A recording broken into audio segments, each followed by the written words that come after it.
जय श्री कृष्णा एवरीवन। आज हम बात करते हैं शनि ग्रह की। शनि ग्रह जब प्रथम भाव में फर्स्ट हाउस में कर्क लगन की कुंडली में होंगे तो क्या फल देंगे ये समझेंगे। सबसे पहले हम शनि ग्रह के बारे में बात करेंगे कि शनि ग्रह से हम क्या रिलेट करके देखते हैं। उसके बाद हम फर्स्ट हाउस के बारे में बात करेंगे, प्रथम भाव से हम क्या देखते हैं। उसके बाद हम बात करेंगे कर्क लगन की कुंडली में शनि ग्रह का क्या फल होता है जब वो फर्स्ट हाउस में होते हैं। उसके बाद हम बात करेंगे ये किन नक्षत्रों में हो तो क्या फल देंगे, जैसे कर्क राशि में यहाँ पर पुनर्वसु या फिर पुष्य नक्षत्र या फिर ये होंगे आश्लेषा नक्षत्र में। तो इसी तरह से हम चलेंगे। तो बात करते हैं शनि ग्रह की। शनि ग्रह जो होते हैं वो एक कर्म फलदाता ग्रह माने जाते हैं। वो एक न्याय जस्टिस करते हैं, आपके कर्मों का हिसाब करते हैं। आपके पिछले जन्म के कर्म, इस जन्म के कर्म, ये सारे कर्म का हिसाब करते हैं अपनी ढैया साढ़े साती में, ऐसा कहा जाता है।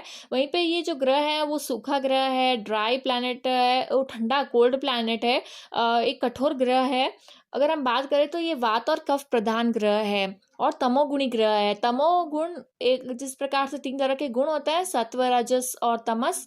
सत्व से हम प्योरिटी, सिंप्लिसिटी इस तरह से देखते हैं, और रजस से हम मटेरियलिस्टिक लाइफस्टाइल देखते हैं, और तमस गुण जो होता है वो हिंसा, क्रोध, कष्ट, पीड़ाएं, तकलीफ, दर्द, दुख, ये सारी चीज़ों से रिलेटेड है ये तमोगुण। तो हम यही देखते हैं।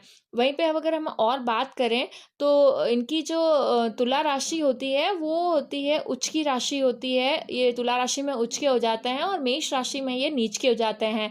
और वहीं मकर और कुंभ राशि इनकी अपनी राशि होती है।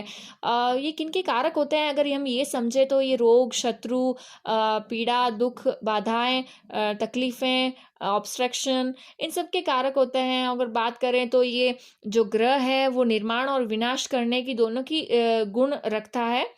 तो निर्माण भी करता है, विनाश भी करता है, यानी कि पॉजिटिव रिजल्ट भी देते हैं और नेगेटिव रिजल्ट भी देते हैं। जब पॉजिटिव देते हैं तो खूब मान सम्मान, सार्वजनिक प्रसिद्धि होती है, लोकप्रियता होती है, ये इस तरह से फल देते हैं और लंबे समय तक वो प्रसिद्धि बनी रहती है ऐसे। और अगर हम बात करें तो नेगेटिव फल में, तो नेगेटिव फल में ये देते हैं प्रॉब्लम्स, हर्डल्स, दुख, इच्छा का अभाव हो जाना, ऐसे एंजाइटी और डेस्पेयर जिसे कहते हैं, इच्छा का अभाव होना, ऐसे सब देते हैं। टॉर्चर देते हैं और अस्वस्थता देते हैं, सम्मान में कमी देते हैं। जहाँ तक वो दास्ता का जीवन व्यतीत करता है, किसी और के ऑर्डर फॉलो करता है, या ऐसी जो नौकरी होती है जिसमें आप प्रॉब्लमेटिक होते हैं, अपना आपने ही यूज़ करते हैं, अपने दूसरों का बस ऑर्डर फॉलो करते हैं, ऐसी सारी नौकरी और ये सारी चीज़ों के दुर्घटना के कारक भी माने जाते हैं। इस तरह से हम देखते हैं। वहीं पे अगर हम और बात करें शनि ग्रह की, तो ये जो ग्रह हैं वो कर्मों का हिसाब किताब करते हैं। इनका अंक ज्योतिष में नंबर 8 अंक है जो शनि ग्रह का अंक माना जाता है। और आलस देते हैं, ये लेजीनेस देते हैं, और इससे ये और नेगेटिव प्रधान देते हैं। अगर पॉजिटिव रिजल्ट देखें तो हार्ड वर्क करने से इनके पॉजिटिव रिजल्ट मिलते हैं। वहीं पे बात करें अगर हम फर्स्ट हाउस की, प्रथम भाव की, तो किसी भी कुंडली का जो फर्स्ट हाउस होता है वो ये बताता है कि जातक हो या जातिका, उसका पर्सनालिटी कैसा है, व्यक्तित्व कैसा है, कद काठी, वर्ण, आकृति, ये कैसे हैं। वहीं पे फिजिकल ये जो एट्रीब्यूट्स है ये बताते हैं, और साइकोलॉजिकल एट्रीब्यूट्स भी बताते हैं, यानी कि ये स्वभाव कैसा है वो भी देखा जाता है। समाज में क्या जो स्टेटस है वो देखा जाता है। इस तरह से अगर हम देखें तो बुद्धि, यश, मान सम्मान और मस्तिष्क का विचार भी प्रथम भाव से किया जाता है। तो इसी तरह से हमने जाना कि शनि ग्रह से हम क्या रिलेट करके देखते हैं, फर्स्ट हाउस से हम क्या रिलेट करके देखते हैं। अब बात करते हैं शनि ग्रह का फर्स्ट हाउस में कर्क लगन की कुंडली में क्या प्रभाव होता है। तो कर्क लगन जो है वो द्विस्वभाव लगन है, यानी कि डुअल नेचर है। एक जल तत्व राशि है कर्क। इस राशि के स्वामी जो चंद्रमा होते हैं वो शनि ग्रह से रखते हैं। वैचारिक मतभेद कह सकते हैं आप, भावनात्मक रूप से इनके मतभेद है, शत्रुता है। तो ये जो चंद्रमा की राशि है, चंद्रमा जो है भावना से रिलेटेड है, इमोशन से रिलेटेड है। कर्क राशि खुद एक इमोशनल राशि होती है। यहाँ पे शनि ग्रह बैठे हैं, कठोर न्याय करने वाले एक जज की तरह बैठे हैं, जिन्हें भावना से कोई लेना देना नहीं है, भावना से कोई मतलब नहीं है, वो भावना देखकर न्याय नहीं करते हैं। तो इस तरह से अगर हम देखें तो यहाँ पर एक ऐसा व्यक्तित्व, ऐसे पर्सनालिटी देखी जाती है जातक में, या इन्हें जो एक्सपीरियंस होते हैं अपने लाइफ में ऐसे होते हैं, इसके कारण से ये कठोर स्वभाव के होते हैं। जातक हो या जातिका, उनका स्वभाव कठोर होता है।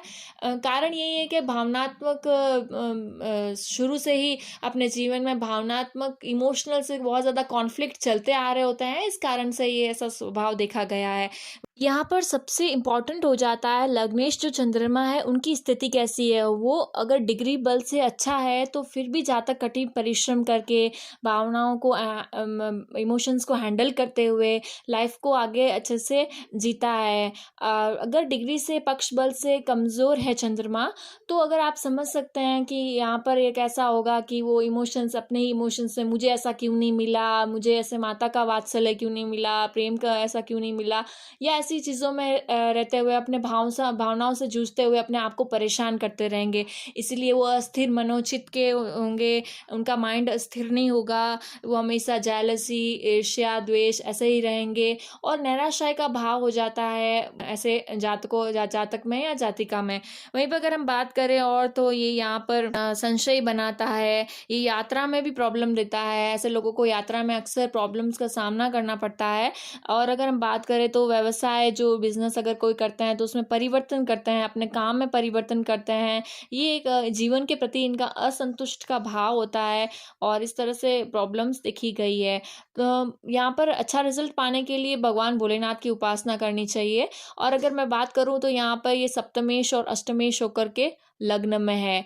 तो सप्तमेश होने से यहाँ पर ये इस तरह से देंगे, सप्तम भाव जो होता है वो मैरिड लाइफ का होता है, वो किसी पार्टनरशिप के साथ बिजनेस करने का भाव होता है, कॉन्ट्रैक्ट्स के साथ बिजनेस करने का। तो इस तरह से यहाँ से रिलेटेड चीज़ों में इन्हें अपने ही घर में सप्तम दृष्टि डाल रहे हैं ये, और तो ओवरऑल यहाँ से रिलेटेड चीज़ों में इन्हें एवरेज फल मिलता है। अष्टमेश की बात करें तो अष्टमेश का लग्न में होना ठीक है, अच्छा है, लेकिन यहाँ पर कर्क राशि में होने से एवरेज फल ही मिलता है। जातक जो है वो सीक्रेट्स ऐसी चीज़ों में इन्वॉल्व रहता है, उनके सीक्रेट्स और ऐसे ये अष्टम भाव जो मृत्यु का भाव होता है, तो मृत्यु से तो इन्हें बचते हैं। अष्टमेश का लग्न में होना बुरा नहीं है, लेकिन अगर मैं इस तरह से बात करूं कि इनकी दृष्टि है जो तीसरी दृष्टि है कन्या राशि में, बुध की राशि है, यहाँ पे बैठे ग्रह मैटर करते हैं।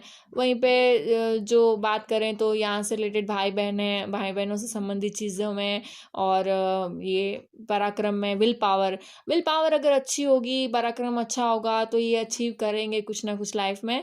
और उस तरह से बात करें अगर हम, तो इनकी जो 7वीं दृष्टि सप्तम भाव में, वैसे मैंने पहले बताया, और 10वीं दृष्टि है जो जहाँ 1 लिखा हुआ है मेष राशि में, ये भी यहाँ पे इनका जो मेष राशि का घर होता है उसमें ये नीच के हो जाते हैं, तो यहाँ पर दृष्टि है, कौन से ग्रह बैठे हैं मैटर करता है। लेकिन फिर भी ओवरऑल अच्छा रिजल्ट है।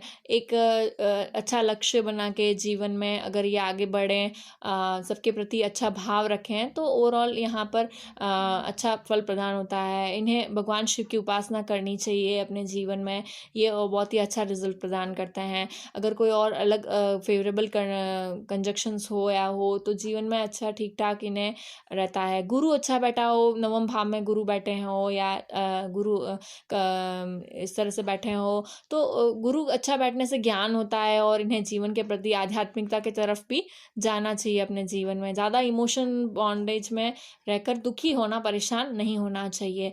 तो ओवरऑल ये एक अच्छा रिजल्ट है, अच्छा प्लेसमेंट है। अगर और बाकी कंजक्शन भी मैटर करते हैं। उसी तरह से अगर हम और बात करें तो नक्षत्र की बात करें तो ये किन नक्षत्रों में होंगे शनि ग्रह, या तो ये पुनर्वसु नक्षत्र के चौथे चरण में होंगे या फिर ये पुष्य नक्षत्र में होंगे। पुष्य नक्षत्र शनि का अपना नक्षत्र होता है। वहीं पे अगर बात करें तो आश्लेषा नक्षत्र में होंगे। 3 नक्षत्रों में ये होंगे, इसमें से किसी में होंगे। तो आप किसी भी ऐप से चेक कर सकते हैं कि किन नक्षत्रों में है। अगर मैं बात करूं कि ये है अगर पुनर्वसु नक्षत्र में, तो पुनर्वसु नक्षत्र यानी नाम से मतलब अगेन एंड अगेन रिवर्स, फिर से बार बार दोहराना, रीस्टार्ट करना। तो अगेन एंड अगेन रीस्टार्ट करना इससे रिलेटेड है पुनर्वसु नक्षत्र। गुरु का नक्षत्र है, लॉन्ग टाइम सक्सेस देता है। पहले धीरे धीरे बहुत मुश्किल से मतलब सक्सेस मिलती है, लेकिन अगर एक बार मिलती है तो वो लॉन्ग टाइम तक रहती है। ये केयरिंग में, नर्चरिंग में अपना करियर बना सकते हैं। गुरु का यहाँ पे साथ मिला है इन्हें, तो गाइडेंस मिली है। एक अच्छा हेल्थ सेक्टर में, हॉस्पिटैलिटी के क्षेत्र में, नर्चरिंग के क्षेत्र में ये अच्छा करियर बना सकते हैं। वहीं पे अगर हम बात करें पुष्य नक्षत्र की, तो पुष्य नक्षत्र में शनि ग्रह का होना, शनि अपने ही नक्षत्र में है। यहाँ पर सबसे अच्छी चीज़ है कि शनि का थर्ड चरण में होना। थर्ड चरण में यदि शनि ग्रह है पुष्य नक्षत्र में, तो ये जो है वो नवमांश कुंडली में तुला राशि में चले जाते हैं, जिससे वो वहाँ पर उच्च के हो जाते हैं। तो ये अच्छा है कॉम्बिनेशन। वहीं पे अगर मैं बात करूँ, जो है बताता है कि माता के साथ जातक या जातिका का बहुत कठिन कर्म बंधन है। इस तरह से अगर आप देखें तो उनका माता के साथ रिलेशन देखा गया है। कई बार नेगेटिव ज़्यादा हो चंद्रमा तो प्रॉब्लमेटिक होता है, माता का स्वास्थ्य खराब है या फिर वो वात्सल्य प्रेम नहीं मिलता है, और अगर पॉजिटिव है तो ये अच्छा मिलता है। कर्म बंधन देखा गया है। वहीं पे अगर मैं बात करूँ तो और नर्चरिंग के सेक्टर में, केयरिंग के सेक्टर में वो सब अच्छा रिजल्ट देता है। एक ही बात है कि जो चीज़ आपको नहीं मिली है वो आप किसी और को नहीं देते हैं, तो ऐसा अपने जीवन में नहीं करना चाहिए। अधिकतर लोग नहीं देते हैं, जिन्हें वो नहीं मिला है, वात्सल्य नहीं मिला है, प्रेम नहीं मिला है, तो वो अपने आगे वाली पीढ़ी को वो चीज़ें उन्हें उनसे नहीं होता है प्रदान करना। लेकिन यहाँ पर ऑपोजिट करना पड़ता है कि आपको वो देना पड़ता है, तब आपको पॉजिटिव रिजल्ट प्रदान होते हैं। इसी तरह से अगर आप देखें तो एक देखभाल करना ये स्वयं जातक में होना चाहिए, और होता भी है यदि चंद्रमा अच्छा हो तो। वहीं पे अगर मैं बात करूँ आश्लेषा नक्षत्र की, तो यदि शनि ग्रह आश्लेषा नक्षत्र में है तो बुध के नक्षत्र में है। चंद्रमा की राशि में बुध के नक्षत्र में शनि ग्रह एक सुरक्षा का भाव प्रदान करता है। जातक में अंदर कमजोरियां होती है, कमजोरियां वो दर्शाते हैं। साइकोलॉजिकल मुद्दों का प्रतिनिधित्व करता है, क्योंकि बुध और चंद्रमा का से नक्षत्र में होना, चंद्रमा की राशि में होना शनि ग्रह का, तो यहाँ पर जातक को फ्री होना चाहिए, ज़्यादा अटैच नहीं होना चाहिए चीज़ों से, ज़्यादा अटैच नहीं होना चाहिए भावनाओं से, इन्हें अंडरस्टैंडिंग करनी चाहिए। और साइकोलॉजिकल जो मनोवैज्ञानिक है उसके ये अच्छे टीचर, अच्छा उस सेक्टर में काम कर सकते हैं, साइकेट्रिस्ट हो सकते हैं। कारण यही है कि ये भावनाओं को अच्छे से समझते हैं, और भावनाओं को समझ करके ये ऐसे जिए तो जीवन में इनका सही डायरेक्शन रहता है। और वहीं पे बात करें तो आध्यात्मिकता है वो सब चीज़ें बदल सकती है। तो जिन लोगों का शनि ग्रह कर्क राशि में होता है उन्हें भगवान भोलेनाथ की उपासना ज़रूर करनी चाहिए। चंद्रमा को स्ट्रांग मिलता है, और भावनात्मक रूप से ज़्यादा अटैचमेंट नहीं रखना चाहिए। हाँ, इस दुनिया में आए हैं, अपने अपने रोल प्ले करते हैं और फिर जाते हैं, और आध्यात्मिक रूप से अपना विकास करते रहना चाहिए, जिससे कि ये जीवन में अगले जन्म में कर्मों के बंधन अच्छे बंधे। अगर जन्म मिले तो हमें अच्छा मिले, और नहीं मिले तो ये बेस्ट रहेगा, ऐसा समझ के ही लाइफ को जिए। अगर आपने इससे रिलेट किया है तो लाइक शेयर सब्सक्राइब करिएगा। राधे राधे।